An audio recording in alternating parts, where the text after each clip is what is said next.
sure he never got published there, which is the place that would have been most important to publish him. That the Left Book Club didn't publish him. Homage to Catalonia didn't get published in that quarter. They could have done. The book, in fact, is hardly read by anyone till after the Second World War.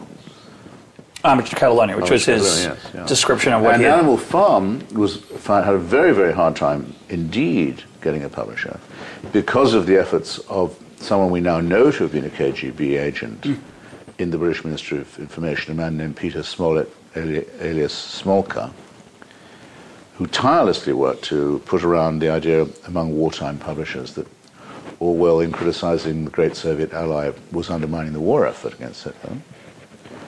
A line which actually, and here is, if you like, a literary, historical, cultural irony, which also seems to have persuaded T.S. Eliot, who, though he was a friend of Orwell's and had been invited by Orwell to appear on his BBC show, given every opportunity by him, though he was a well-known reactionary, to air his views, declined to publish Animal Farm on the grounds that it was anti-Soviet.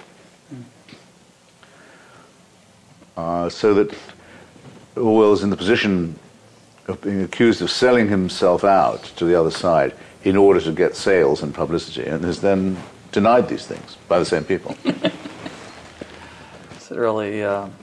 Well, it's a trope that others have gone through. Yeah, he got the last laugh, but he was Can not... you go through a trope? It's a trope that's not unfamiliar to people who study this phenomenon of Stalinism in culture, in publishing, in the academy, elsewhere. It's a double negation. He got the last laugh, but he wasn't alive to really hear much of it, or enjoy much of it, I guess. No, and he gave away, actually he gave away to, as I told you, I mean, Ukrainian and Polish and Serb anti-communists, usually socialists, social democratic groups, gave him the right to publish him for free if it would help the cause. Eventually would have made some money out of 1984, but wouldn't make the changes that were required by the Book of the Month Club in America and the Reader's Digest to Animal Farm for their nomination. So signed away vast numbers of royalties because he wouldn't amend the book to make it anti-communist in the way that they thought it ought to be. Good choice. With an eye toward history, not toward the quality of his dinner and his flat, but... He really, it's a strange thing, he doesn't really seem to have cared. I mean, if you'd offered him a car, say, he wouldn't particularly have known what to do with it. If you'd said you could have a house twice as big as the one you live in, he said, well, actually, the one I live in is all I want. It may be nice to be immune from certain temptations. Yeah. I was intrigued to see in the book that Orwell had reviewed The Road to Serfdom. What was his view of Hayek and Hayek's worries about totalitarianism? The role played by Friedrich August von Hayek in British politics in 1944-45 is a forgotten episode now, but it was, at the time, of huge importance. Winston Churchill made a speech in the 1945 election, he having vanquished the Nazi Empire, or helped to do so, having led the British people through very hard times, saying that the plan of the Labour Party to institute national health care and other comparable socializing reforms might be all very well in its way, but would in practice require, and he said this advisedly, and I would say ill-advisedly, a Gestapo of bureaucracy to implement. That you couldn't have national health care without black uniformed, jackbooted enforcers. Well, the British working class was actually in no mood to be talked to in that tone of voice by then. It had been through the slump after the First World War, where it had lost the flower of its young men in the trenches on the Western Front for not very much gain, through the general strike, through the collapse of the gold standard, all of these things, by the way, identified very much with Winston Churchill,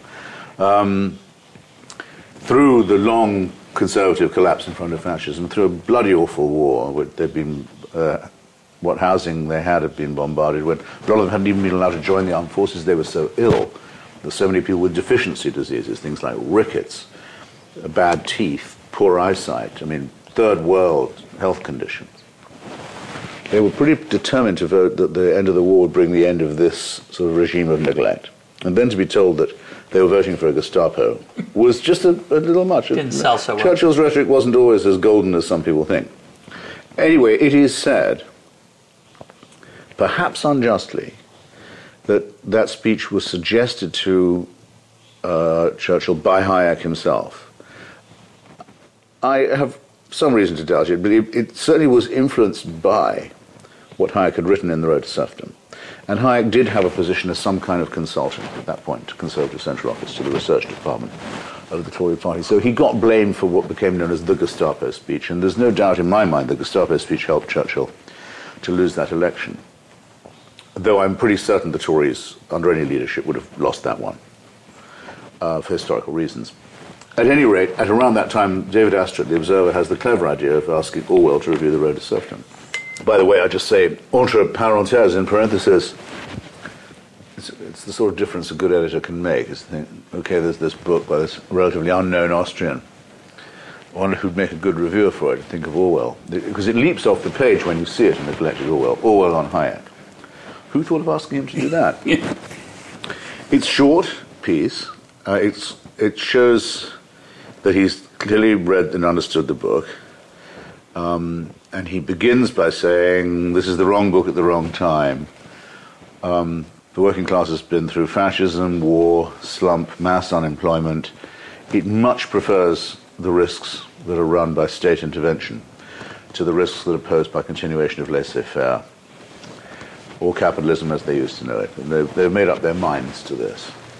However, he then adds, almost as an afterthought, it would be stupid to ignore the point that Professor von Hayek is making. He probably didn't say von, probably said Professor Hayek is making, which is that if a certain share of the national income and the gross domestic product passes under state control, past a certain point, that will become a tyranny. And the citizen will lose his liberty, and if he loses that, he may also lose his welfare. I mean, it's not unlike the Benjamin Franklin admonition, don't trade liberty for security, because you may end up with neither.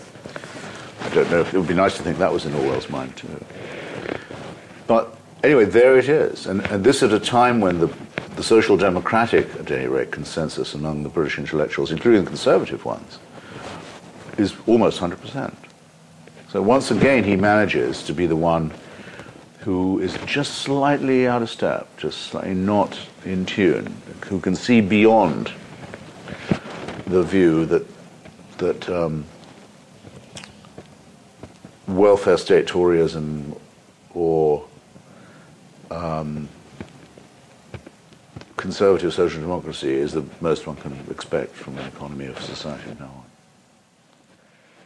on. As someone who would like to see the world move toward a smaller role for government spending, it is remarkable how much freedom we have preserved. There's disputes about how free we really are, half empty, half full, but it seems to me that the worst fears are not realized, at least yet. And yet government grows bigger every few years in the United States, and in Europe it may start to reach a level where people are going to push back a little bit, but it doesn't seem to be obvious.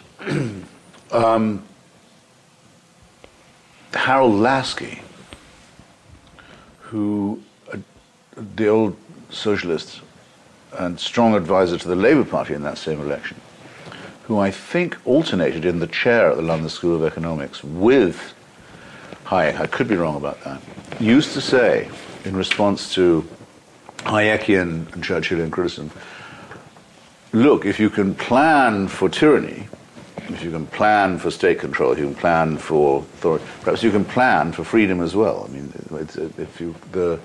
it's not inevitable that planning is only a one-way street. And I think a lot of people felt comforted by that and thought, well, freeing people from fear, some simple terror that if they got sick, that'd be the end of their lives. It wouldn't just be the end of their lives physically as healthy people, but they wouldn't have a job or a house either. Everything would go. They couldn't raise their children. They couldn't educate them. Take that away by some government intervention. Are you saying people are less free or more? More. Come on. this went on. I'm This sitting went here. on working, I think, as did analogous